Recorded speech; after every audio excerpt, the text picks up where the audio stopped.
भगवान शिव के पूजन में बिल्वपत्र का बहुत महत्व है। कहा जाता है कि बिल्वपत्र शिवजी को अति प्रिय है, इसलिए भोलेनाथ को बिल्वपत्र अर्पित किया जाता है।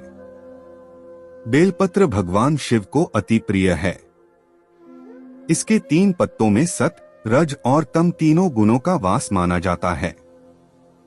वहीं यह भी कहा जाता है कि बेलपत्र के 3 पत्ते त्रिदेवों के साथ होने के प्रतीक हैं। बेल का यह महत्व यूं ही नहीं है, इसमें कई औषधीय गुण भी पाए जाते हैं। साथ ही यह नेगेटिविटी को भी दूर करने में कारगर माने जाते हैं। आइए जाने बेलपत्र के उपाय जो हमेशा आएंगे आपके काम। बेलपत्र न सिर्फ पूजा के काम आता है बल्कि इसके कई और फायदे हैं। आयुर्वेद में बेल को औषधि के रूप में बताया गया है।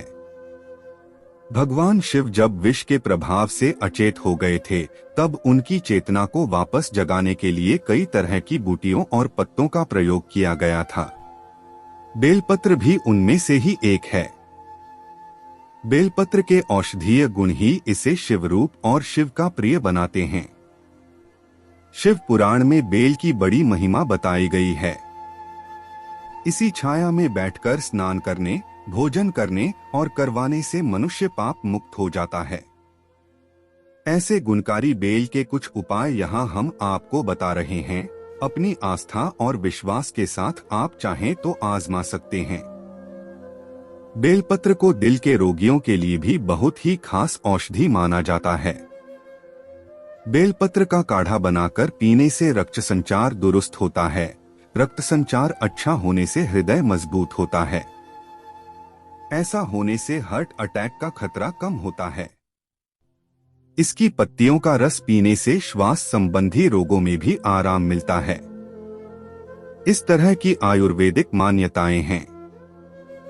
सावन शिवरात्रि या महाशिवरात्रि के दिन शिवजी की पूजा में चढ़ाए गए बेलपत्र पर शाम को चंदन से उलिखें। ऐसे कम से कम 3 बेलपत्र लेकर अपनी तिजोरी में रख लें। ऐसा करने से आपके घर में धन की तंगी दूर हो सकती है और साथ ही रुके हुए पैसे भी प्राप्त हो सकते हैं।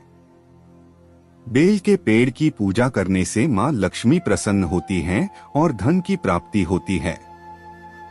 इसलिए सावन में शिवजी को बेलपत्र चढ़ाने के साथ ही बेल के वृक्ष को भी जल दें। महाशिवरात्रि के दिन यदि पति और पत्नी दोनों एक साथ भगवान शिव की पूजा करें और एक साथ बेलपत्र चढ़ाएं तो उनके वैवाहिक जीवन के सुख में वृद्धि होगी।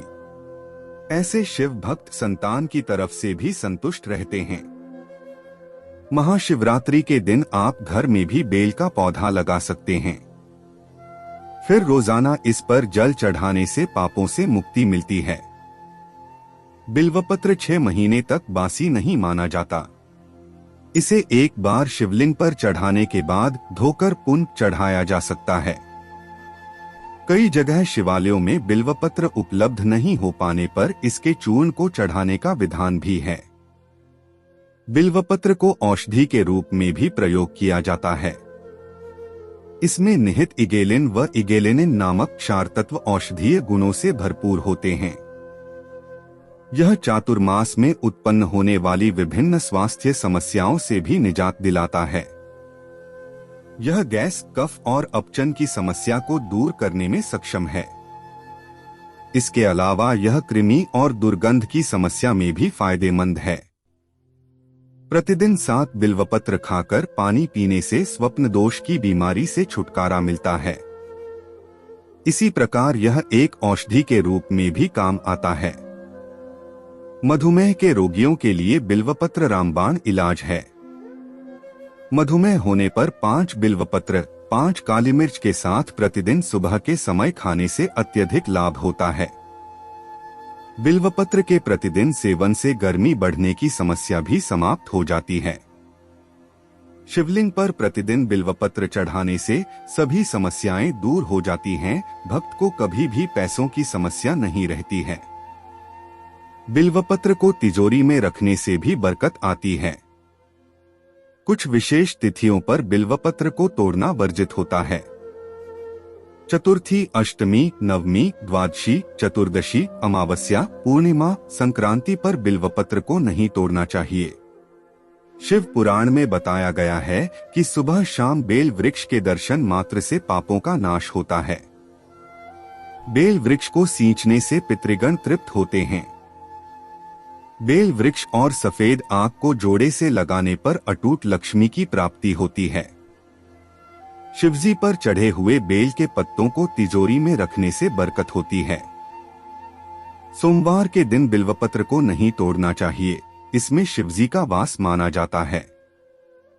इसके अलावा प्रतिदिन दोपहर के बाद भी बिल्वपत्र नहीं तोड़ना चाहिए।